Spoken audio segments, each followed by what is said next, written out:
There's a problem growing in Los Angeles, and it's not going away by itself. Every single night we're watching the same pattern unfold.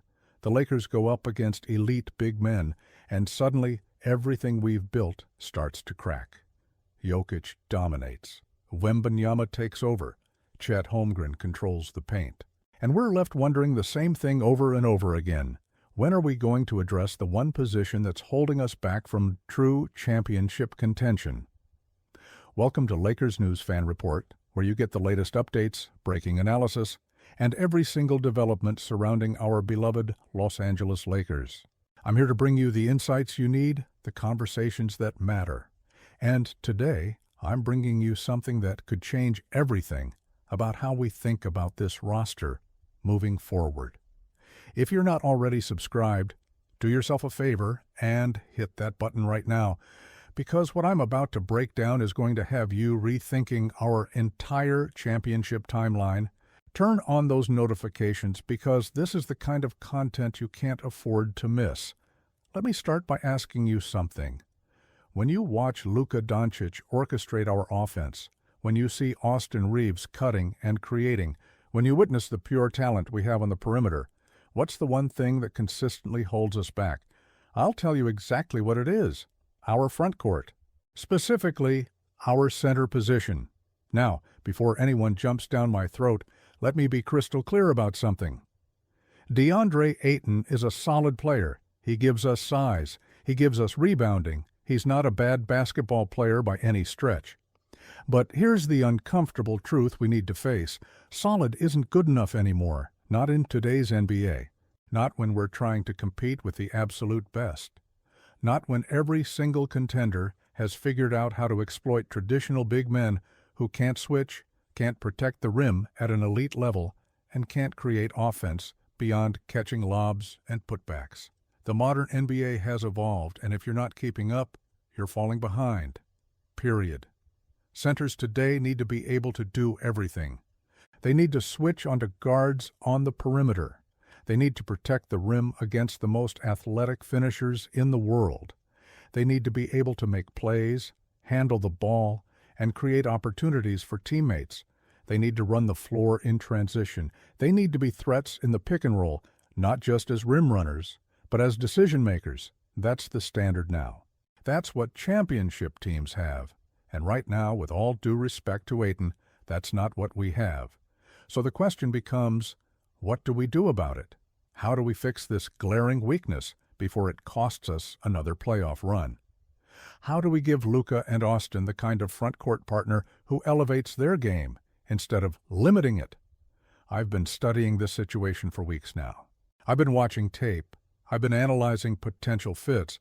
I've been looking at who's available, who makes sense financially, and who could realistically transform this team from playoff hopeful to legitimate championship contender. And I keep coming back to one name, one player who checks every single box we need, one center who represents everything the modern position demands. Stay with me here, because once you see what I'm seeing, you're going to understand why this move makes so much sense. It's almost painful that it hasn't happened yet. Let me paint you a picture of what we're missing right now. When Nikola Jokic comes to town, what happens?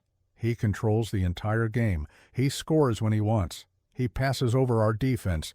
He makes our big men look slow and outdated. When we face Victor Wembanyama, what do we see? A 7-footer who moves like a guard, blocks everything at the rim, and stretches the floor to the three-point line. When Chet Holmgren is on the court, he's switching onto perimeter players, protecting the paint and creating offensive opportunities with his passing and shooting. These are the players we have to go through to win a championship. These are the standards we're being measured against. And right now we don't have an answer. Ayton can't guard these guys consistently. He doesn't have the lateral quickness to stay with them on the perimeter. He doesn't have the defensive instincts to anticipate their moves. And offensively, he doesn't create the same kind of problems that force defenses to adjust. That's not a knock on him as a person or even as a player in general. It's just reality. He's a traditional big man in an era that's moved past traditional big men. So where does that leave us? It leaves us searching. It leaves us vulnerable. and it leaves us one piece away from being truly elite. Now, I've been hearing some interesting conversations lately. People around the league are starting to connect dots. They're looking at rosters, looking at needs, and starting to wonder if there's a move out there that makes too much sense to ignore. The Brooklyn Nets are in a fascinating position right now. They're not contending. They're rebuilding, they're collecting assets, and trying to figure out their future. And sitting right there in the middle of their roster is a player who doesn't fit their timeline, but who could absolutely transform a team that's ready to win now. His name is Nic Claxton. And before you dismiss this as just another name being thrown around, let me tell you exactly why this isn't just speculation. It's a legitimate solution to our biggest problem. Nic Claxton is 6'11" with elite athleticism. He's 26 years old, right in his prime, and this season he's been absolutely phenomenal. We're talking about a guy who's averaging 13.6 points, 7.5 rebounds, and 4 assists per game. 4 assists per game from a center. Let that sink in. He's shooting 54.9% from the floor, which shows you he's efficient and makes smart decisions. But here's where it gets really interesting. This season, Claxton has recorded 2 triple-doubles. 2. Do you understand how rare that is for a center? We're not talking about a point guard or a versatile forward. We're talking about a traditional big man who's evolved his game to the point where he's facilitating offense, grabbing boards, and scoring efficiently all in the same game. One of those triple-doubles came against New Orleans. 14 points, 11 rebounds, and 10 assists. That's not luck. That's skill.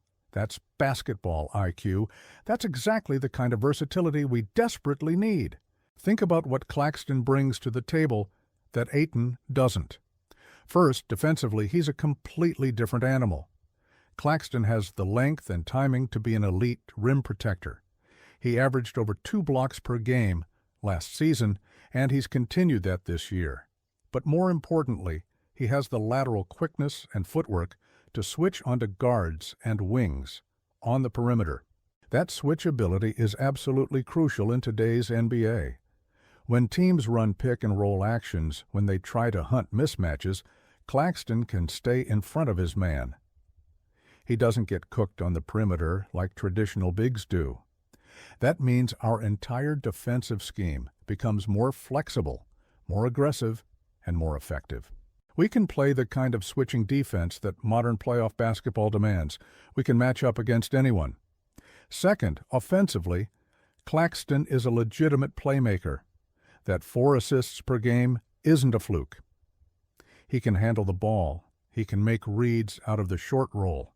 He can pass out of the post. He can facilitate offense in ways that create advantages for everyone else on the floor. Now imagine that skill set paired with Luka Doncic.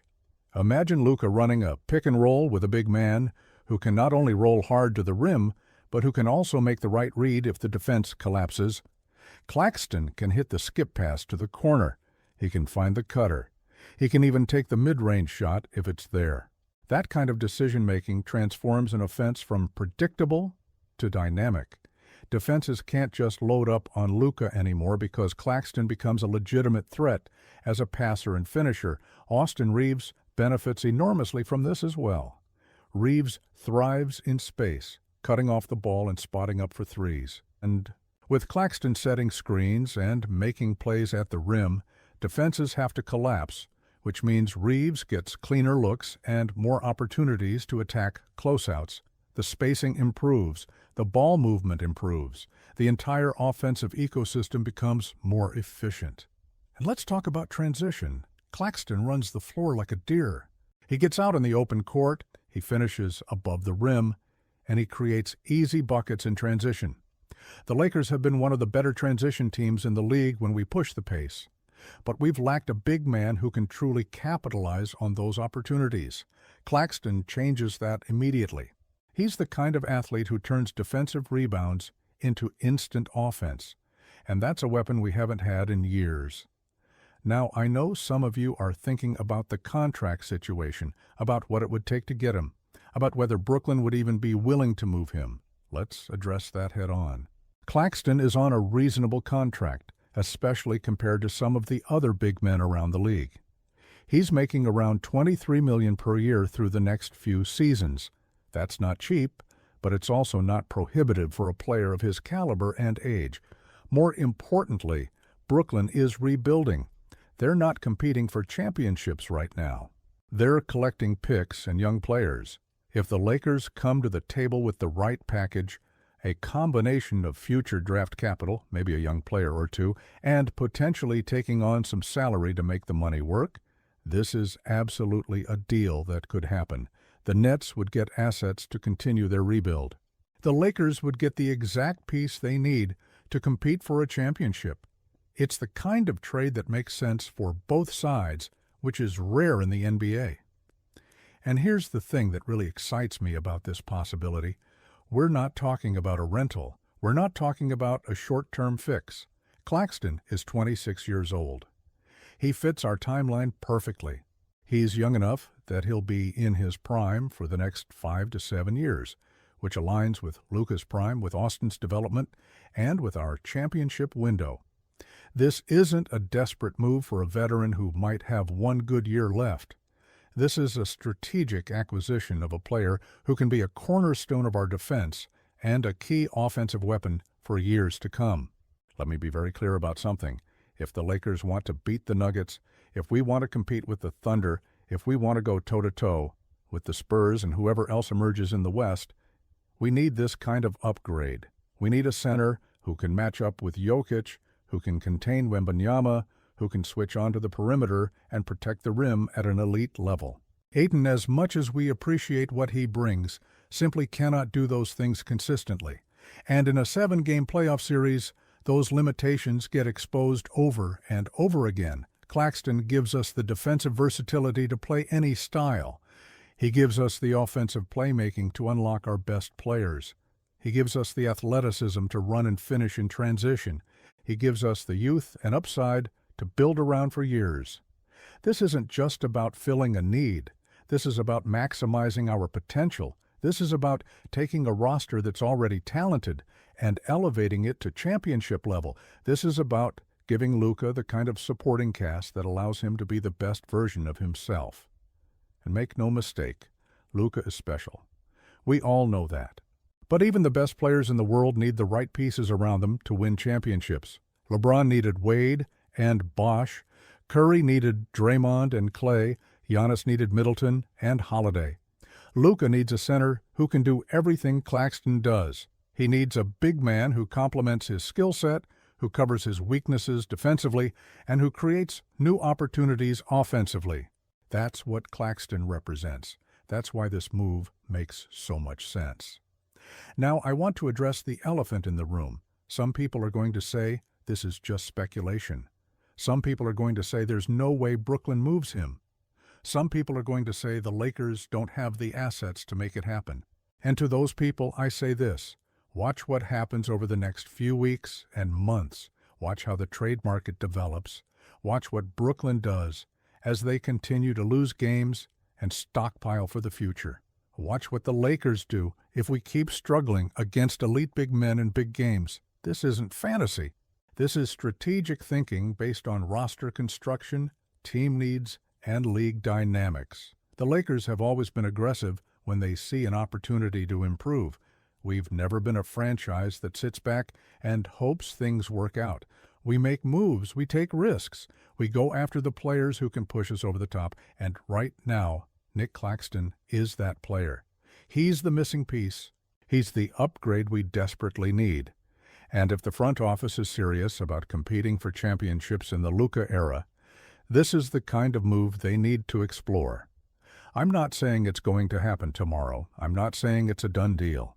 But I am saying that every single person in the Lakers organization should be thinking about this. They should be making calls. They should be putting together packages. They should be doing everything in their power to make this happen, because the difference between a good team and a championship team often comes down to one or two key moves.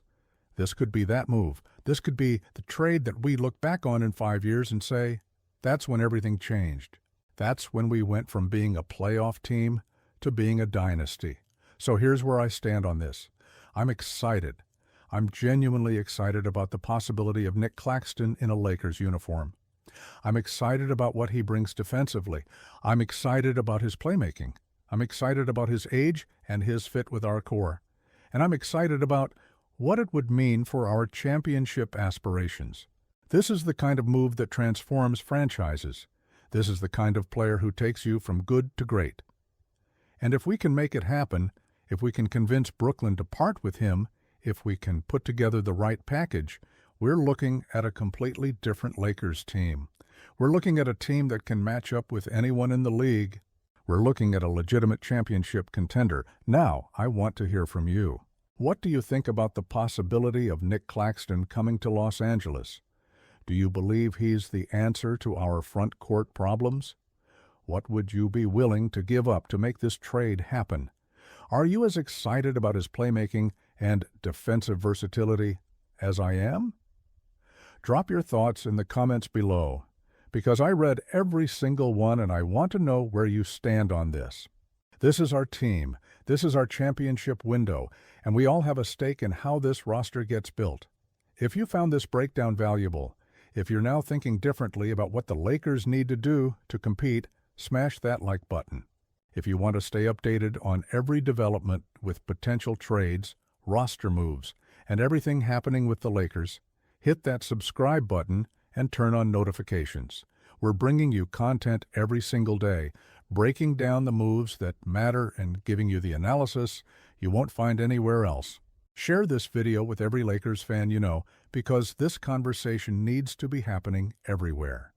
Until next time, stay locked in, stay passionate, and let's keep pushing for the moves that bring us banner number 18. Lakers Nation, we're just getting started!